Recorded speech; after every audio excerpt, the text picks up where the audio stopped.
Welcome to MSI astrology Madhavi Sharma.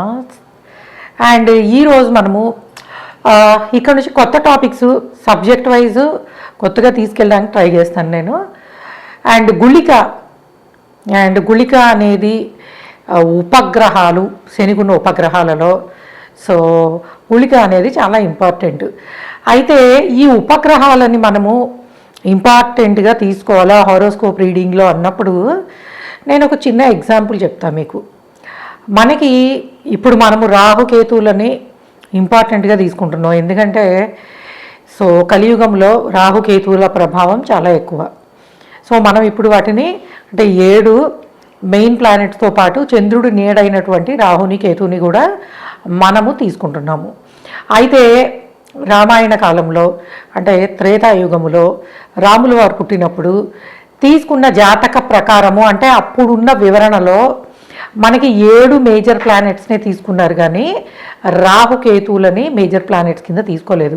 కాకపోతే దశరథ మహారాజు వారు మొత్తము సప్తగ్రహాల సంచారము చాలా బాగుంది, బట్ రాహుకేతువులది అంత గొప్పగా లేదు అన్న జస్ట్ ఆ డిస్కషన్ ఒకటి మనకి కనిపిస్తుంది. సో ఆస్ట్రలాజికల్గా దానికి అంత ఇంపార్టెన్స్ని అప్పట్లో ఇవ్వడం జరిగినది.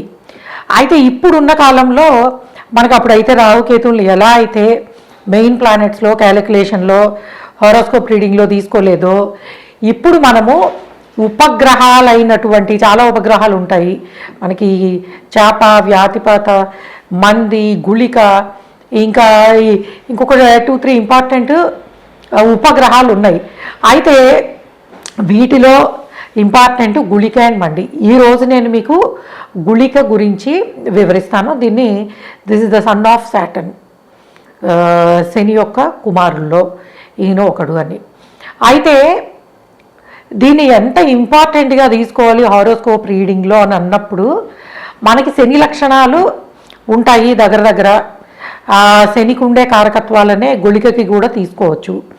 అంటే కొంచెము నెగిటివ్ షేడ్ ఆఫ్ నెగిటివ్ కారకత్వాలని గుళిక కలిగి ఉంటుంది.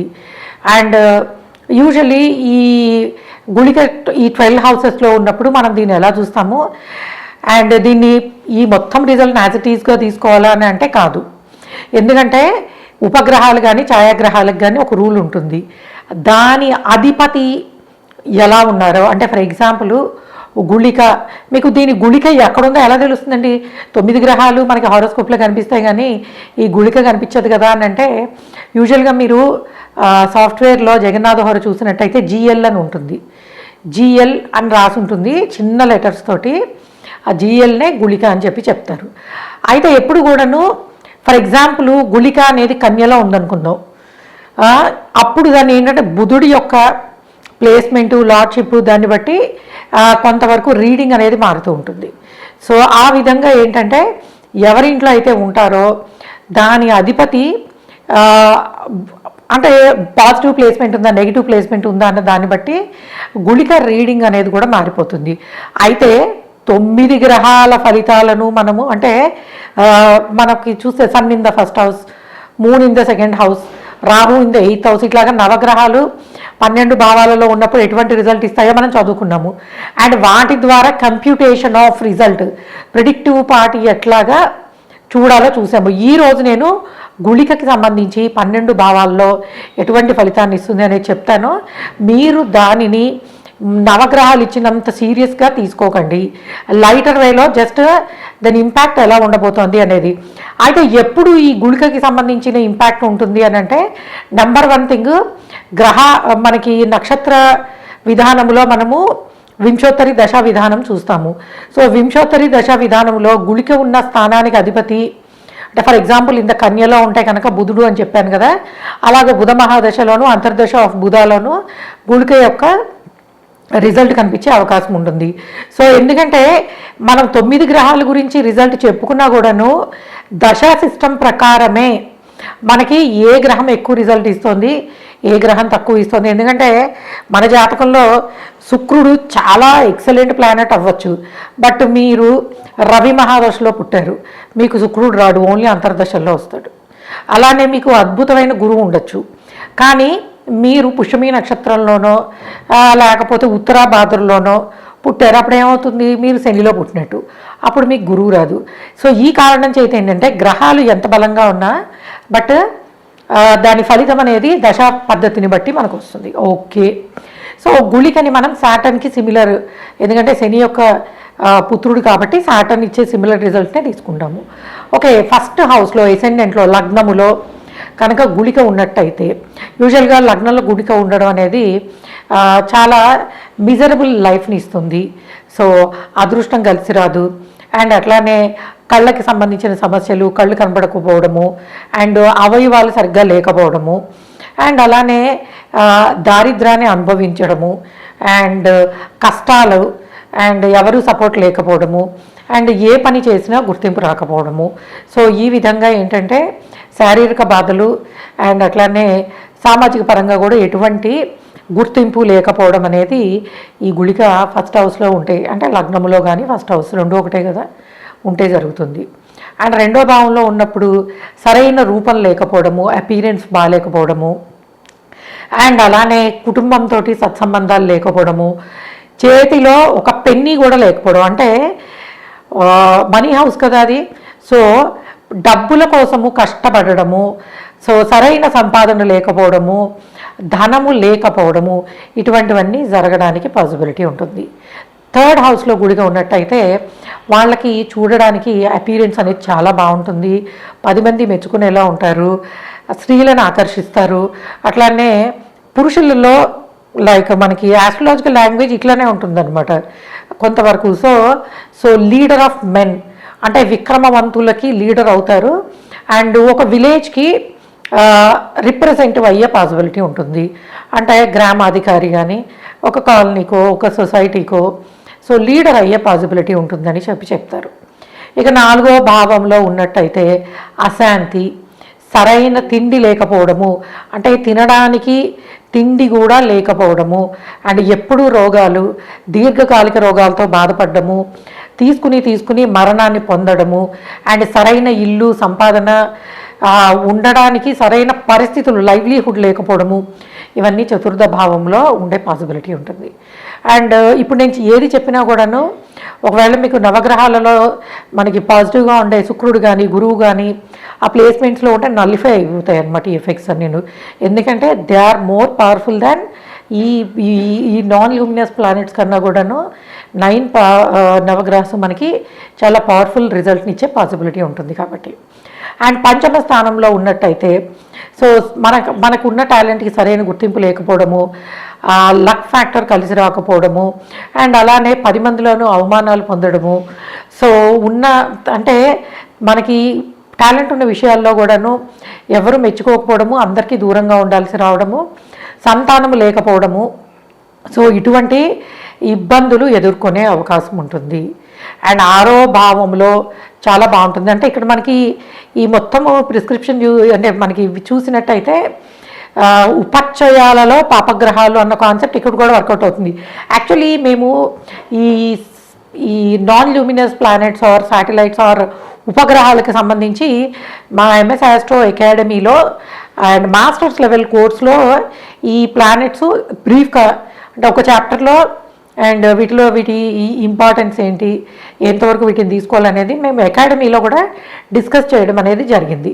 అండ్ ఓకే 6th హౌస్లో విన్నింగ్ ఓవర్ ఎనిమీస్, రోగాలు అస్సలు ఉండవు, అండ్ కీర్తి ప్రతిష్టలు పెరుగుతాయి, ఎనిమీస్ అనేవాళ్ళు ఉండరు, యుద్ధంలో గెలుస్తారు, అండ్ శత్రునాశనం ఉంటుంది, అండ్ అలానే న్యాయస్థానాలు కోర్టులు కేసుల్లో గెలిచే పాసిబిలిటీ ఉంటుంది, అండ్ కింగ్ అవ్వచ్చు అంటే రాజు అయ్యే అవకాశము, అలానే చాలామంది స్త్రీలు ఇష్టపడతారు. ఇవన్నీ ఏంటంటే పూర్వకాలంలో సక్సెస్ పవరు అంటే ఇలా ఉండేవన్నమాట. కాకపోతే ఇప్పుడు దాన్ని బట్టి తీసుకున్నట్టయితే ఎనిమీస్ ఉండరు, కోర్టు కేసులు గెలుస్తారు, అండ్ రాజానుగ్రహము లభిస్తుంది, ఎంపరర్ అయ్యే అవకాశం ఉంటుంది. అంటే రాజుతో సమానమైన పదవిలో ఉండే పాసిబిలిటీస్ ఉంటాయని చెప్పచ్చు. అండ్ 7th హౌస్లో ఉన్నప్పుడు సరైన వివాహ జీవితం ఉండదు, ఆడవాళ్ళ మీద డిపెండ్ అయి బతకాల్సి వస్తుంది. అంటే అప్పుడు ఉన్న కాలంలో చెప్పింది. సో ఇప్పుడు దాన్ని యాజ్ ఇట్ ఈజ్గా తీసుకోవద్దు. ఇంకా చెప్పాలనంటే వీళ్ళు ఏ పని చేయడానికి క్యాపబుల్ కాదు. వాళ్ళు ఎవరినైతే పెళ్లి చేసుకుంటారో అబ్బాయిలు అయితే అమ్మాయిల మీద, భార్య మీద, అమ్మాయిలు అయితే భర్త మీద, వాళ్ళ మీద ఆధారపడి జీవితాన్ని గడపాల్సి వస్తుంది. సో స్త్రీ ఆస్తిని అనుభవించడం ద్వారా పాపాన్ని, అంటే ఇదివరకు రోజుల్లో మనకి ఆడవాళ్ళ ఆస్తిని మగవాళ్ళు అనుభవించడం అనేది అది దరిద్రం కింద తీసుకునేవాళ్ళు. సో అందుకునే స్త్రీ ధనముని ఎవరు ముట్టుకునేవారు కాదు. సో అటువంటి దాన్ని అనుభవిస్తూ బతకాల్సినంత చెడ్డ లైఫ్ ఉంటుంది అని చెప్పచ్చు. మ్యారేజ్ అనేది వర్కౌట్ అవ్వదు. అండ్ సోషల్గా అంటే సమాజపరంగా వీళ్ళు ఎందుకు పనికిరారు అన్న పేరు తెచ్చుకునే పాసిబిలిటీ ఉంటుంది. అండ్ 8th హౌస్లో ఉన్నప్పుడు అండ్ యూజువల్గా కళ్ళ సంబంధమైన సమస్యలు, దంత సంబంధమైన సమస్యలు, వెరీ షార్ట్ టెంపర్డ్ ఉండడము, ఎవరితోనూ సరైన రిలేషన్ లేకపోవడము, అండ్ ఒంటరి జీవితము. సో ఇటువంటి లైఫ్ని అనుభవించే పాసిబిలిటీ ఉంటుంది. అండ్ 9th హౌస్లో ఉన్నప్పుడు తండ్రి నుంచి సహాయం ఉండదు. పితృకార్యాల ద్వారా వచ్చిన పుణ్యము కూడా నశించిపోతుంది. అండ్ తండ్రి చిన్న వయసులోనే దూరం అవడము, తండ్రి సహాయం లేకపోవడము, కోల్పోవడము, అలానే స్పిరిచువల్ అంటే భగవంత్ సంబంధమైన విషయాలని తెలుసుకోకపోవడము, అండ్ తెలిసిన విషయాల జ్ఞానాన్ని కూడా కోల్పోవడం, అంటే పూర్వజన్మల నుంచి వచ్చిన జ్ఞానం కూడా పోతుంది అన్నంత ఇంటెన్సిఫైడ్గా ఇక్కడ 9th హౌస్లో గుళికని చెప్పడం జరిగింది. అండ్ 10th హౌస్లో చాలా బాగుంటుంది, అంటే స్పిరిచువల్ వే ఆఫ్ లైఫ్ని గడుపుతారు. అండ్ సమాజపరంగా మనము ఏదైతే రిలీజియన్ని ఫాలో అవుతారో వాటికి సంబంధించినవి చేస్తారు. అండ్ ఎక్కువ మంది స్త్రీలు ఇష్టపడే పాసిబిలిటీ ఉంటుంది. అండ్ రాజు అయ్యే అవకాశము, అండ్ అన్ని రకాలుగా వీరత్వము, అండ్ అట్లానే సక్సెస్ అనేది ఏదైతే ఉంటుందో అవన్నీ కూడా సంపాదించుకునే అవకాశం ఉంటుంది 10th హౌస్లో అని చెప్తారు. ఎందుకంటే this is also one of the upachaya. And 11th హౌస్లో కూడా గుళిక మంచిది ఇస్తుంది. మంచి స్నేహితులు అండ్ సోషల్గా మంచి యాక్టివ్గా ఉండడము, సామాజిక కార్యక్రమాల్లో పాల్గొనడము, మంచివారన్న పేరు తెచ్చుకోవడము. సో ఈ విధంగా మంచి ఫలితాలు 11th హౌస్లో కూడా ఇచ్చే అవకాశం ఉంటుంది. 12th హౌస్లో ఉన్నప్పుడు కొంతవరకు కష్టపడడం ఉంటుంది. అలానే స్పిరిచువల్ వే ఆఫ్ లైఫ్ బాగుంటుంది, విదేశాలకు వెళ్ళే అవకాశం ఉంటుంది. సో సిన్ఫుల్ అంటే కొన్ని తప్పులు చేయడం ద్వారా పాపాన్ని పొందే అవకాశం కూడా ఉంటుంది. సో అని చెప్పచ్చు. ముఖ్యంగా చూస్తే మనకి పాపగ్రహం అయినటువంటి సాటర్న్ ఎట్లా అయితే 12 హౌసెస్లో ఇస్తాడో ఈ సిమిలర్ రిజల్ట్ అనేవి ఉంటాయి.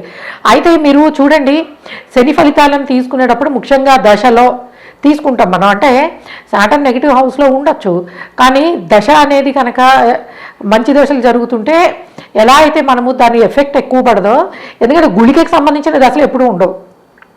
మనకేంటి దాని ఆధిపతిని, అంటే గుళిక ఏ స్థానంలో ఉంటుందో దాని ఆధిపత్యము ఉన్న గ్రహానికి సంబంధించిన దశల్లో మనం అనుకున్నటువంటి పాజిటివ్ నెగిటివ్ రిజల్ట్ రావడానికి ఉంటుంది. ఎందుకంటే 9 గ్రహాలు 12 భావాలు 27 నక్షత్రాల మీద ఇచ్చే రిజల్ట్తో కంపేర్ చేసినప్పుడు ఒక్క గుళికని ఇంపార్టెంట్గా తీసుకుని చెప్పకూడదు. ఎందుకంటే ఈ మధ్యన నేను ఒకళ్ళిద్దరు నాతోటి డిస్కస్ చేస్తున్నప్పుడు చెప్పిన విషయం ఏంటంటే, మేడం మా అబ్బాయి దాంట్లో గుళిక ఈ స్థానంలో ఉండడం వల్ల వాడికి ఆటిజం వచ్చిందని, ఇంకొకటని ఇవన్నీ చెప్తున్నారు, నిజమేనా? నాకు చాలా ఇలాంటి విషయాలు వింటే ఆశ్చర్యము, ఒక్కొక్కసారి కోపము, ఒక్కొక్కసారి బాధ అన్నీ కలిపి వస్తుంటాయి. ఎందుకంటే బృహత్పరాశర హోరశాస్త్ర బుక్ తీసుకుంటే కొంతమంది రైటర్స్ 2 పార్ట్లు రాశారు, క్యాలిక్యులేటివ్ అండ్ అంటే గణిత భాగా ఫలిత భాగా, predictive part and calculative part అని. కొంతమంది ప్రిడిక్టివ్ పార్ట్ మొత్తం రాశారు. ఆ బుక్ అంతా చదివితే ఎక్కడ మీకు కాలసర్పదోషము లేకపోతే గుళిక వల్ల ఎంత నష్టాలు ఇలాంటివే ఉండవు. ఎందుకంటే ప్రతి విభాగాన్ని వివరించి రాసినవి. మేము కూడా చదువుకున్నప్పుడు ప్రతి పార్ట్ని అంతే ఇంపార్టెంట్గా చదువుతాము. అందువల్ల ఏమనిపిస్తుందంటే మేము ప్రిడిక్షన్ పార్ట్ తీసుకున్నప్పుడు దేన్ని ఎంత తీసుకోవాలి, దశని బట్టి ఎంత తీసుకోవాలి, అంతర్దశలో ఎంత తీసుకోవాలి, గోచారాన్ని ఎంత తీసుకోవాలి, ఇవన్నీ క్యాలిక్యులేట్ చేసి ప్రిడిక్షన్స్ ఇస్తూ ఉంటాం.